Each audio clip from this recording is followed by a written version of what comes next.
kids, comics. Silver-haired Bronze Age babe here, yakking about her comic book collection, and today, an episode of Women's Libbers from Earth. This is an issue of Young Love, number 98, that appeared in 1972. And I want to go quickly through all of this book for you because it's a great example of how the romance comics in particular were working with the issues of second wave feminism, the women's liberation movement of the early 1970s. Sometimes the books and covers would mention it directly, but other times it was much more subtle, and this is a fantastic example of how the writers and editors at DC decided to tip their hand in terms of what they thought about the women's movement.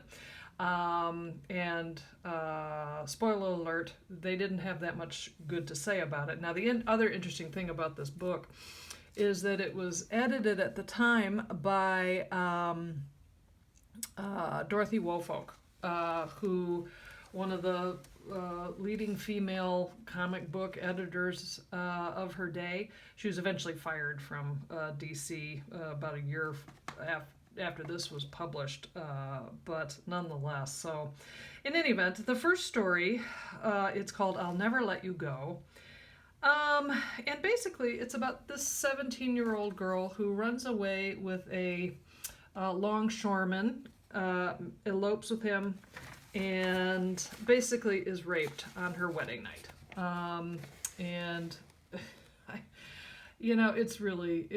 It's gross. So if you're a 12, 13-year-old girl reading this, what are you taking away from that?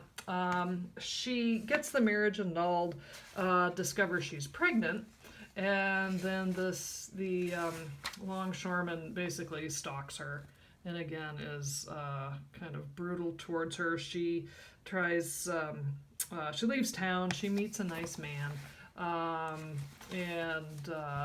she's about to have him adopt the kid, but then, I don't know, long story short, she finds out that the longshoreman has died at sea. He drowned at sea, so hooray, everything works out. But so there's a look at, I don't know, how dangerous is the world for a female in 1972? Doesn't seem that safe to me unless you find a nice man to take care of you. Want to keep him in love with you? This is a advice page that is kind of fascinating because it goes through the way you got him is the way to keep him. Did he first fall in love with you because of your liveliness and sense of humor? Well, you better stay lively and tell a lot of jokes. Help him when he's feeling down. Don't take him for granted. Learn to share his interests. What I think is interesting is that, there was a choice there. I mean, what if it had been written from a different perspective? Like, I don't know. Does he try to help you when you're feeling down? Does he take you for granted? Is he doing anything to share and learn your interests? I don't know. Another story in here is called Obey That Impulse. This isn't, this is basically a boy meets girl story, and the girl, they fell in love in a walloping 3 weeks, and he said, don't you want to marry me? And she's like, yeah, sure. So I'll, you go home, I'll pack up and I'll move to your small little town. She packs up sooner than she thinks. She ends up at his small town, and he's out of town. So he meets her sister and her friends, and they all hate her because there's another woman that he was supposedly engaged to. And oh, by the way, you think Spanx are new? No, they are not. They just used to call them girdles. Anyway, I do think it's interesting that Obey, makes its way into a lot of the titles of these books and also the dialogue. Anyway, it works out fine for them. He sent a letter of apology, and it all happened. It was fine. Mark on the man's side. Mark is a recurring feature of the DC romance comics of this era. There's Mark, And he actually is, there is no such person as Mark. That's a picture of a DC letterer who was on staff. And so I don't know if they made up the letters, but they sure made up his responses. And the whole point of his being in the book was to be purposely provocative relative to women's liberation.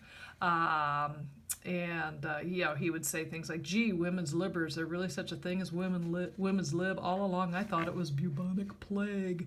Someone writes in to say, I like the way women stand up for their rights. I think, however, that's stupid the way they burn their underwear, but I think they have the courage marching up and down the streets for their rights. And he says, well, especially without underwear. Well, some people will do anything for attention. Actually, he got that part right. Just pro tip. The burning of the bras was a very well thought out stunt. Literally an effort to get themselves on the TV news so that they could talk about the social and financial inequalities that the women's movement was about. So in that sense, Mark was absolutely right. But again, I just think if you're 12 or 13 years old reading this, I'm not sure that you would understand the tongue-in-cheek nature or sarcasm that Mark has. But again, really, if you take the book as a whole, it's really, they're being very specific about what message they'd like to impart. And here is another one, I have designs on you. And this is where a woman pretends to be her own secretary.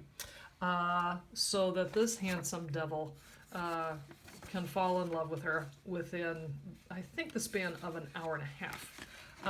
And she does cop to it, and she's like, well, I have found that it's very tough. The moment men find out I'm really the boss here, it turns them off, and you were so nice, I couldn't risk turning you off too. You understand, don't you, dear? And lucky for her, he totally understands. And then finally, Lib versus Love. Here's a one-page story. Basically, a young girl's sister, who happens to be a women's libber, ends up eloping with a boy and finding love where before, as an obnoxious libber, she was never ever going to do that. So hooray for love, because you clearly can't have lib and love. So there you go. So that is another example of women's libbers of Earth, and how the folks at DC Comics wanted 12, 13, and 14-year-old girls to think about the women's lib movement. Yep. Thanks so much for stopping by. I'll see you next time.